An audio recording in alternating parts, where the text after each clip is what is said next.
Porque diferimos de los modelos comúnmente aceptados, te presentamos Diálogo Alternativo. Un espacio para el acompañamiento y debate de la política venezolana. Diálogo Alternativo con Gustavo Martínez Rubio. A continuación por Radio Fe y Alegría, 1390 AM y 105.7 FM.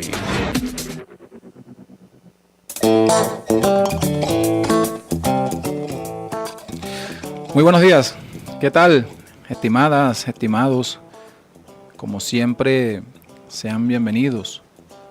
a este su espacio Diálogo Alternativo, por acá por Radio Fe y Alegría, 1390 AM y 105.7 FM, que cuenta en la dirección de la estación con Carlos Alaña, en la coordinación Wirmelis Villalobos, en los controles Jorge Pérez y en la conducción de este espacio, quien les habla, Gustavo Martínez Rubio. Inicialmente teníamos pautado realizar una entrevista vía telefónica con los compañeros Aldemaro Zanoja, quien es militante o dirigente de la organización política Marea Socialista en el estado Barinas, y con el profesor universitario de la UNEYES, Andy Leal, para que pudiéramos conversar con ellos sobre un conflicto laboral que se está presentando en esa sede universitaria. Vamos a seguir intentando, Jorge, porque hemos estado llamándolos y los teléfonos salen como si estuviesen apagados o descargados, pero sabemos de las dificultades que hay en los estados con el tema de la electricidad, que a veces se dan cortes incluso de 5, 6 hasta 7 horas por día. Bueno, pero mientras tanto queremos compartir con ustedes, porque el día viernes 25, el pasado viernes, la organización Marea Socialista publicó lo que es su editorial número 28, donde el eje tiene que ver con el resultado electoral que se dio la semana pasada sobre las elecciones presidenciales, y queremos compartir con ustedes dándole lectura sobre este editorial que fue publicado en el portal de aporrea.org, que lleva por título, es el editorial número 28, repetimos, lleva por título: La gran mayoría del pueblo no está con Maduro ni con la derecha tradicional y necesita una nueva referencia política alternativa. Fueron más los votos contrarios y la abstención que los votos por Maduro, como primer subtítulo. Los resultados electorales que dieron como ganador a Nicolás Maduro, con casi un 68% de votos, lo que da para 6.157.185 votos, nos colocan por ahora ante un escenario de continuidad del gobierno burocrático militar hasta 2025, con sus políticas fatalmente lesivas para el pueblo, marcadamente autoritarias y de penosa reversión del proceso revolucionario liderado por Chávez. El sector de la derecha tradicional que participó en las elecciones, representado por Henry Falcón, no logró remolcar el descontento y la rabia de la gran mayoría con el gobierno hacia su proyecto neoliberal y su oferta de dolarización. El hecho más destacado es que cerca del 54% se abstuvo, cuando históricamente la abstención nunca pasó del 30%. Solo votó un 46%, o lo que es 9.261.839, y hubo 1,9%, que son 176.210 votos, de votos nulos. La participación fue la más baja desde 1958, y este volumen de la abstención cambia la interpretación de los resultados completamente. Si sumamos los votos contrarios a Maduro con la abstención, tomando en cuenta el total de electores, observamos que un 68% no votó por el candidato PSUV y sus satélites políticos. Entre los contrarios y los que se abstuvieron hay casi 2/3 que no apoya al presidente electo, 14 de los 20 millones que componen la población electoral. Gran parte de los partidos de la oposición de derecha, antes MUD, tuvo una posición abstencionista de desconocimiento del proceso electoral, pero no significa que la abstención estuviese motorizada esencialmente por ellos. Cabalgaron el estado de conciencia y de ánimo de amplísimos sectores del pueblo que están demostrando que ya no creen en ninguno de los actores políticos, ni en las elecciones, ni en las instituciones del Estado. La actitud abstencionista no implica necesariamente un seguimiento de las directrices de la derecha, sino que expresa descontento y malestar general con el gobierno de Nicolás Maduro en el marco de un gran vacío por la falta de una alternativa política. Una parte de la abstención es habitual y por lo general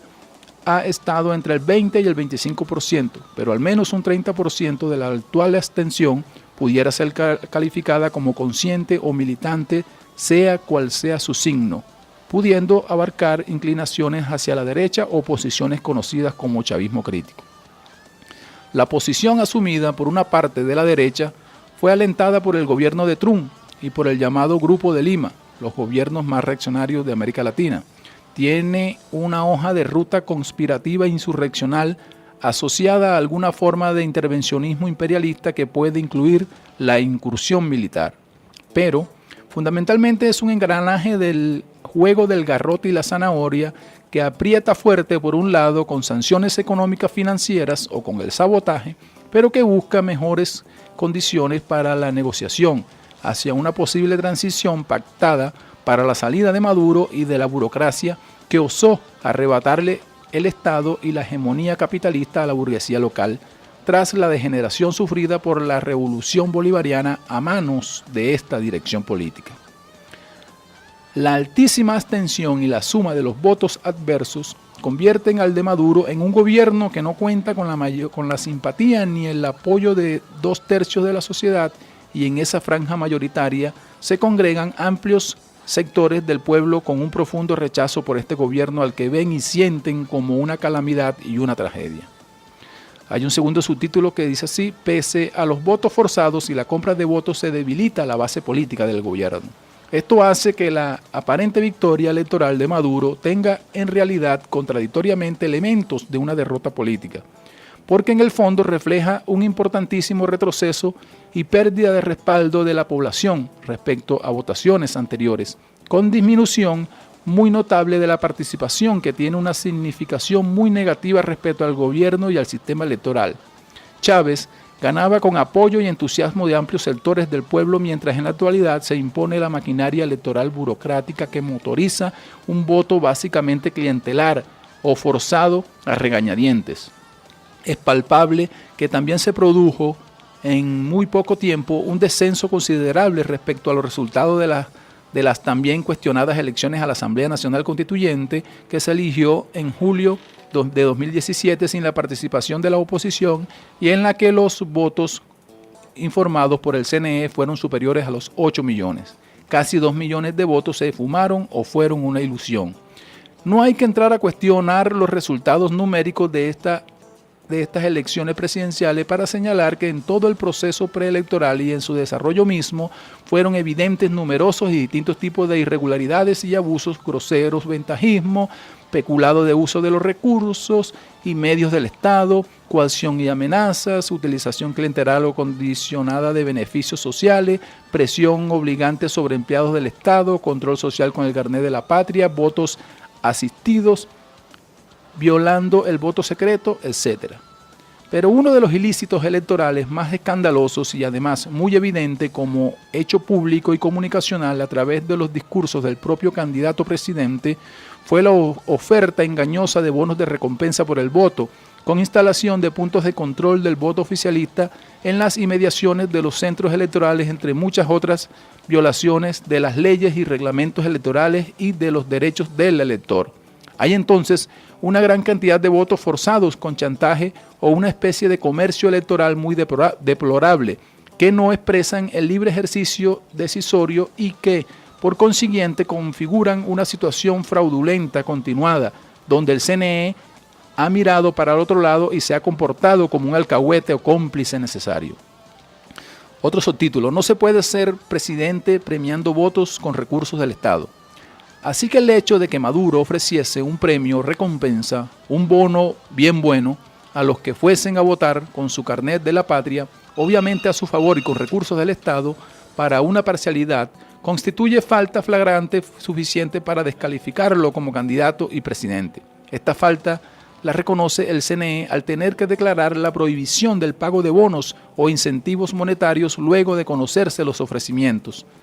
Por menos que estos fueron removidos varios diputados del estado Amazonas cuando se reveló una operación de compra de votos, lo que desató la situación conducente a que fuera declarada en desacato la Asamblea Nacional y se produjera su inhabilitación como poder legislativo. Con estos antecedentes y en concordancia con la Constitución y la ley, un presunto comprador de votos no podría ser considerado como presidente legítimo y el ente electoral tendría que entrar en profunda reestructuración para un replanteamiento garantista de las elecciones. Lo palpable es que, aunque Nicolás Maduro haya sido reelecto y se mantenga para un nuevo periodo, esto sucede con una reducción clara de su caudal de votos y de su base social, dado que la gran mayoría de la población votó en su contra o se mantuvo al margen de las elecciones, enviando de esta manera una señal de rechazo al gobierno. No obstante, cuenta con un nicho anclado en el aparato del Estado, funcionarios públicos, en movimientos burocratizados y clientelizados y en sectores muy empobrecidos que dependen de los subsidios estatales para sobrevivir en la crisis o que temen perder lo poquísimo que queda de las conquistas más importantes de la Revolución Bolivariana, por ejemplo, la Misión Vivienda. Estos sectores también manifiestan alto grado de descontento, aunque puedan seguir votando por el gobierno bajo condiciones electorales controladas por la burocracia, además de temerle a una vuelta de la derecha tradicional y por no haberse levantado una fuerza política alternativa. Esto último es muy importantísimo, por no haberse levantado una fuerza política alternativa. Esto es parte del editorial número 28 que acaba de publicar apenas hace unos 4 días la organización política Marea Socialista, que en su conjunto, o para darle lectura completa, invitamos a que lo puedan buscar en la página de aporrea.org. Esto lo firma el equipo operativo nacional de Marea Socialista. Nos avisa Jorge que vamos al primer corte y ya regresamos acá a Diálogo Alternativo. Diálogo Alternativo, un espacio para el debate de la política venezolana.